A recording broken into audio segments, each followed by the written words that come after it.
That was the magical moment that night. I think that's when we fell in love. And soon after that, we were a couple. Björn Ulvaeus and Agnetha Fältskog, lead singer of ABBA, were not only musical partners, they were also a romantic couple whose love story mirrored the worldwide success of their band. However, their personal lives eventually went their separate ways, leaving fans with many questions about the nature of their relationship. In a rare and honest interview, Ulus finally talked about his experiences with FCOG, giving us a glimpse into the difficulties and problems they faced together. But before we get to that, let's learn more about Christian Ulos. He was born on April 25, 1945, in Gothenburg, Sweden. When he was 6 years old, his family moved to the small town of Vester, where his father Eric Gunnar and mother AA Elisa Victoria tried to give him and his sister Ava Margaretta a stable home. But from a young age, Boo's life seemed destined for something much bigger than the quiet streets of his hometown. Before Björn became a rising star with ABBA, he joined the Hanani Singers, a Swedish folk shaker band that became famous in his home country while on tour in 1966. It was there that fate connected him with Benny Andersson. Instant music brought the Hep stars together, and they started writing timeless songs right away, even before anyone knew their names. Their first song, Together Isn't It Easy to Say, was just the start of a friendship that would change the music world. In 1969, Burr's life took a different turn when he met Agnetha Fältskog on a TV special. It wasn't just a meeting of two performers, it was the start of a love story that would fuel much of ABBA's music. As with many things in life, love would eventually end, leaving a scar that could be heard in some of the band's saddest songs. Over the years, Bear and Benny kept making music together. In 1970, their song She, My Kind of Girl was a small hit in Sweden and even made it to Japan. No one could have predicted the next big thing that would happen. ABBA was formed when Agnetha joined Björn, Benny, Anna, Fred, and Frida later joined. The name was simple, but the music wasn't. B was the guitarist who did more than just play guitar. He sang lead vocals on many songs that showed different emotions, like hope, joy, and later sadness. Breakups and heartbreak. Even though ABBA looked happy on stage, their real lives weren't always so perfect. In the late 1970s, Agnetha's marriage started to fall apart, and the band's songs began to reflect her pain. By 1980, they were divorced, and soon after, ABBA broke up. What had seemed like an unstoppable force became fragile after ABBA didn't stop making music. He and Benny worked together on musicals like Chess and Mamma Mia. These new projects brought him fame, but nothing could quite fill the void left by the end of ABBA. Even when awards came in, there was always a sense that something had been lost. Years later, in 2013, Bear, Benny, and DJ HE wrote the Eurovision Songs Anthem. The contest was a nod to ABBA's roots, but it also showed how much things had changed over the years. People still loved ABBA's music, but the people who made it had moved on with their own stories of loss and change. In 2021, ABBA got back together to announce a new album. They went back to the studio after 40 years to record a new album and a virtual concert experience. It was bittersweet proof that while things can never be the same, some parts of the past are worth revisiting. B's personal life also had its ups and downs. His marriage to Agnes ended, but he found love again with music journalist Lena Katsu in 1981. They had two daughters and lived in peace for a while, many years, but that chapter ended when they broke up in 2022. B's life seemed to be changing all the time, but Boo stayed true to the fact that he was more than just a musician. He became a businessman, an advocate for cashless living, and even a spokesperson for atheism. But even with these new roles, there was always a sense that the past was still important. Especially his time with ABBA will always be a source of trauma for him. In 2024, he found love again and married Christina Sass. The ceremony took place in Copenhagen, and even though it was a new beginning, it must have felt like life keeps moving forward no matter how much we want to hold on to the past. On the other hand, we agreed that FCOG was born in Yonkers on April 5, 1950, and is the first of two daughters. To cut a long story short, Agnetha's parents were Birgit Margaretta Johansson, who ran a department store, and Ingvar Falco, who loved show business. From a very young age, her life was shaped by music. Her father shared his love of music with her, and her mother took care of the family while Agnetha's sister Mona was born in 1955. But even though her family was growing, Agnetha's heart was still set on music when she was only 6 years old. Agnes wrote her first song, Troll Two Small Trolls. She started taking piano lessons when she was 8 years old and soon joined the church choir. Her love for performing grew, and by the early 1960s, she and two friends had formed a local musical trio called the Cambers. But like many young musicians' hopes, their hopes were dashed when they couldn't find enough gigs to support their music. By the time she was 15, Agnetha had her first real job singing for a local dance band. It was the start of a long and unpredictable journey. She dropped out of school to focus on her passion, even though she worked as a telephone operator every day. Eventually, balancing her job and performances became too much for her, so she followed her heart into music. After a painful breakup with her then boyfriend Lilia, she turned her pain into her first big hit, Why Var Sore. Her raw emotion struck a chord with many people, bringing her to the attention of record producer Carl Hardlist, who wanted to sign her to his label, but wasn't interested in her band. She reluctantly decided to go solo, signing a contract with Capitol Records in 1967. Her debut single, I Was So In Love, went to the top of the Swedish charts and sold over 880,000 copies. Agnetha didn't just find her voice by chance, even though she had some early success. Agnetha's journey wasn't easy. She went to Germany with her fiancé, producer Dieter Zimmermann, who promised her fame, but the material they gave her didn't feel right when she got there.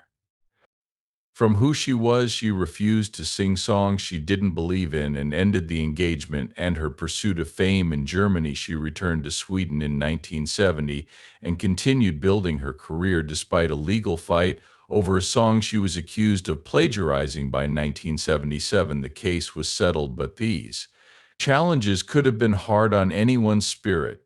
But Spirit Agnetha kept going. In 1972, she took on a new challenge by playing Mary Magdalene on stage in the Swedish production of Jesus Christ Superstar. This gave her a chance to show how talented she was beyond the pop world, which is where she first met Volva. Their relationship quickly grew.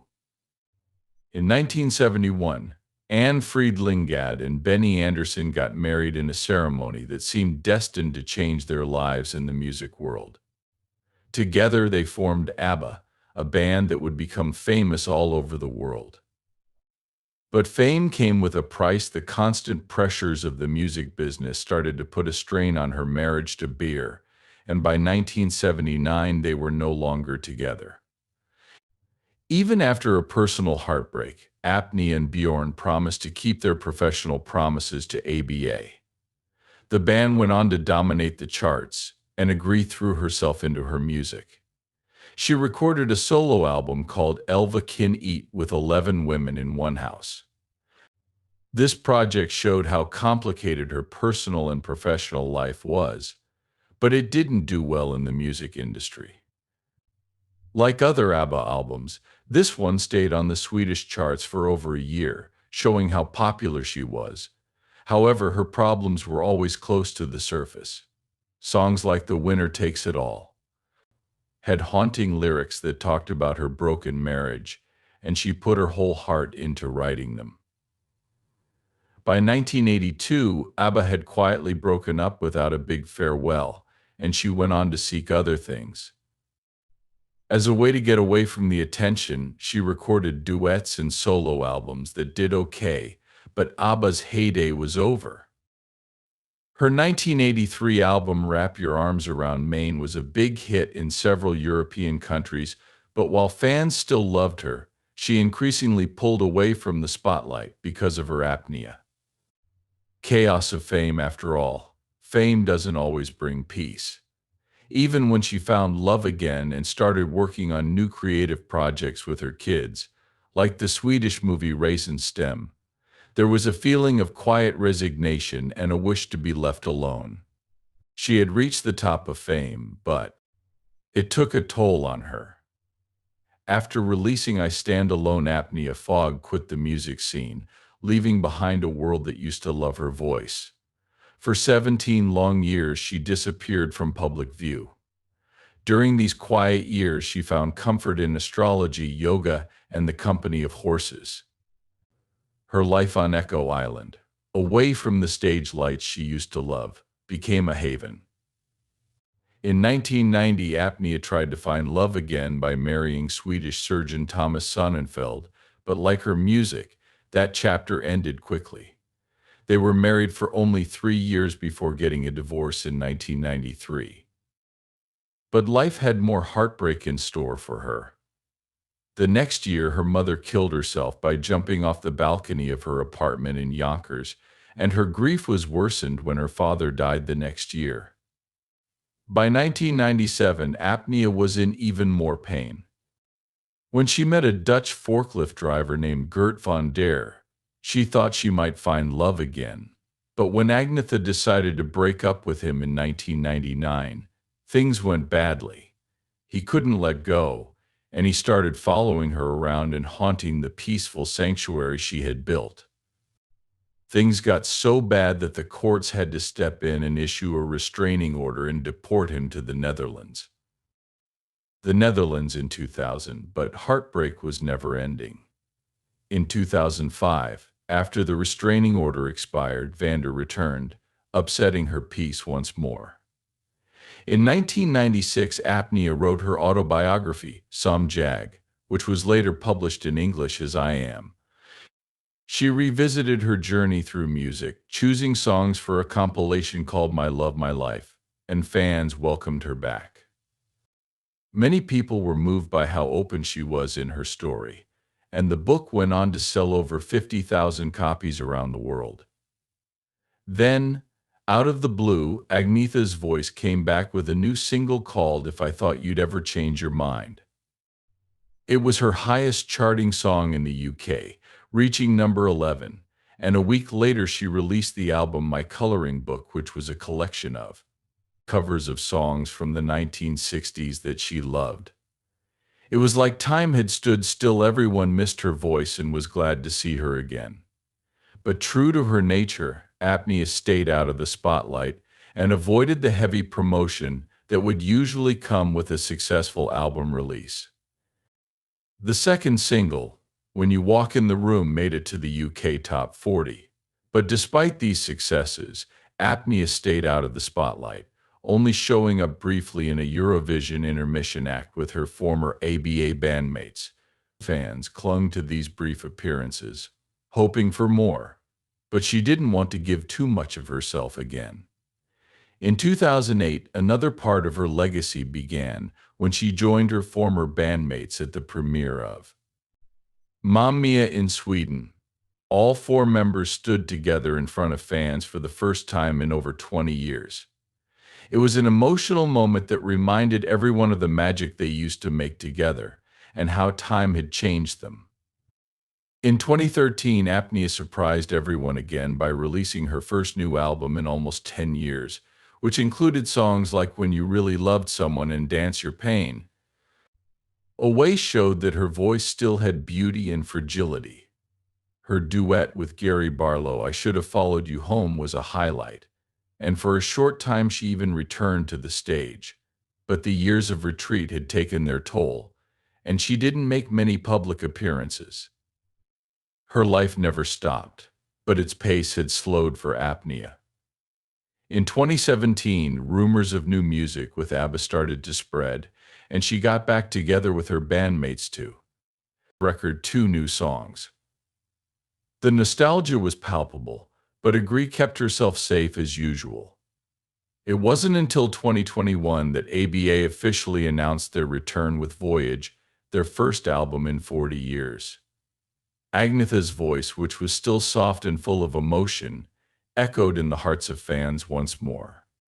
But Agnetha's life away from the spotlight had been just as complicated. Her fear of flying, which got worse after a scary event during ABBA's American tour in 1979, kept her grounded for most of her solo career. In 1983, she was in a bus accident that made her worries even worse. Ulus finally breaks the silence about Agnetha Fältskog.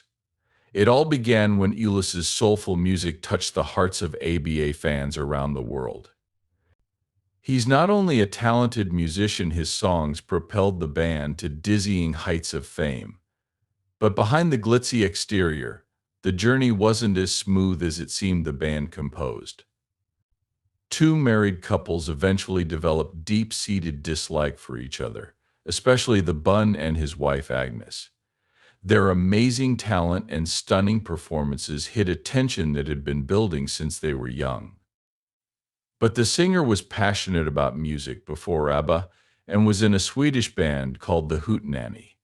Fate intervened when he met Benny Andersson from the Hep Stars became close because they both loved music and wanted to make something special together. They worked together closely, producing songs and helping each other's bands in the studio, but B wanted more. Soon enough, he would find love in 1969. While filming a nostalgic TV special, he met Agnetha, a young singer who had just started her career at age 18. Released her first solo single, even though she had never done it before. Their connection instantly sparked a passion that felt like a fairy tale. The two seemed unable to be apart, dreaming of a future where they could share their lives and music. They got married on July 6, 1971. At a small ceremony in a village hall with Benny playing the organ. They welcomed their daughter Linda in 1973 and their son in 1975. Despite a promising start in 1977, things quickly went downhill when B and Benny formed the duo Beer and Benny, but something was missing. When Agnetha and Benny's girlfriend Annie let Ling Stan join the group, ABBA was born. A partnership that would go on to become famous. They had huge success with chart-topping hits that won over fans all over the world. Songs like People Need Love put them in the public eye, and they are still popular today. Victory at the Eurovision Song Contest in 1974 cemented their place in music history, and they toured the world and were adored by fans. But behind closed doors, problems were starting to show. B and Agnetha were having a hard time after coming back from the Eurovision contest. It was a sad moment when they realized their daughter didn't recognize them. They had been away for almost a month, and that breakup hurt them deeply. The band wanted to be there for their kids, but the pressure of fame made it hard for them to be there. While they were married, Agnetha had nightmares that fans would take away everything. And Bert tried to be her rock, but the constant expectations put a strain on their relationship.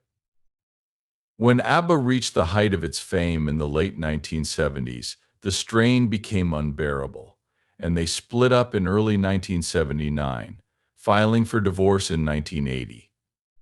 They tried to put on a united front and say they had a happy divorce, but the truth was much worse. Their music started to show how they really felt. The Winner Takes It All was a haunting song that told the story of their broken relationship. Writing the lyrics was a way for BJ to release his raw emotions, but performing the song was another challenge. The crowd erupted when Agnetha sang "Does She Kiss Like I Used To Kiss You?" But the line stretched, marking the end of their once beautiful relationship. After their emotional performance in 1981, They started a new chapter by getting married again and having two more children. This change hurt Agnia a lot, and in her 1997 book she wrote about how the happy divorce ad made her feel. It was hard for Agnia to deal with his pain after they broke up, and he hid it through music. He later admitted that divorce was hard, saying that there were no winners in their story. The weight of their split affected the rest of ABBA, too, as tensions rose within the band. This chaos led to the band's breakup in 1982, after 10 years of amazing music. In recent years, ABBA got back together to make new music, and a documentary called ABBA: Against All Odds looked at their complicated relationships through the years. Achievements the once bright flame of ABBA has dimmed, leaving only memories of their incredible journey. Bun and Apnea are always there to inspire fans, telling them that loves don't last but music lives on. What's your favorite ABBA breakup song? Let us know in the comments below.